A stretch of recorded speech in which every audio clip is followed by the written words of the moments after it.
बिस्मिल्लाहिर्रहमानिर्रहीम। Welcome to the classroom. आज हम फिज़िक्स का एक टॉपिक यहाँ डिस्कस करने जा रहे हैं जिसका नाम मिचेल्सन इंटरफेरोमीटर है। मिचेल्सन इंटरफेरोमीटर में सबसे पहले हम जो चीज़ डिस्कस करेंगे वो हैं components of the interferometer. Components of interferometer में जो सबसे पहला कंपोनेंट है वो है laser beam source. Laser beam source के अलावा जो दूसरा इंपॉर्टेंट कंपोनेंट है वो है बीम स्प्लिटर, जो कि 45 डिग्री के एंगल पे इसके सामने लगा होता है। उसके अलावा दो हाईली पॉलिश मिरर्स, एक फिक्स मिरर के तौर पे यूज़ होता है और दूसरा आपके पास मूवेबल मिरर के तौर पे यूज़ होता है। लाइट की फेज चेंज को कंपनसेट करने के लिए हम यहाँ पर एक कॉम्पनसेटर भी लगाते हैं।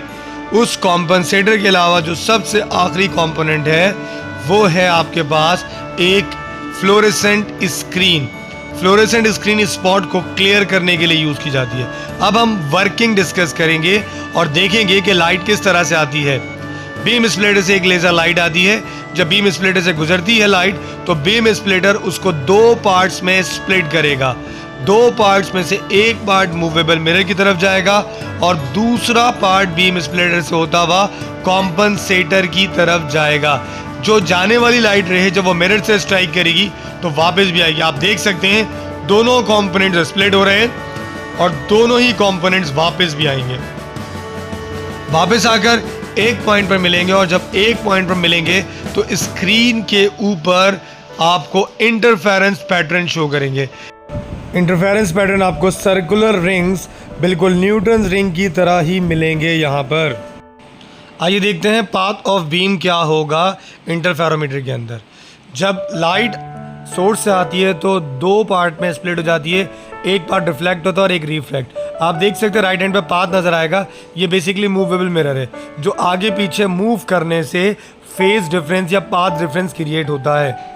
मिचेल्सन इंटरफेरोमीटर को पेपर में किस तरह से प्रेजेंट करना है, तो सबसे पहले आप इंट्रोडक्शन लिखेंगे। इंट्रोडक्शन में अल्बर्ट एब्राहम के बारे में बताएंगे और उसके बाद आप प्रिंसिपल लिखेंगे कि लाइट स्प्लिटिंग के प्रिंसिपल पे काम करता है। फिर कंस्ट्रक्शन में छोटे छोटे पार्ट्स जो आपको लिखने हैं वो सब यहाँ पर मेंशन है। ये पार्ट्स आप रे डायग्राम में बिल्कुल क्लियरली देख सकते हैं। रे डायग्राम आपके पास बिल्कुल क्लियर बननी चाहिए। रे डायग्राम के बाद आपके पास अगला कॉलम वर्किंग मेंशन करनी है। वर्किंग में जो कुछ लिखना है वो सब यहाँ मेंशन है। आखिरी हेडिंग होगी आपके पास mathematical formula for wavelength of light और फार्मूला ड्राइव करके दिखा देंगे और फिर उसके बाद यूजेस।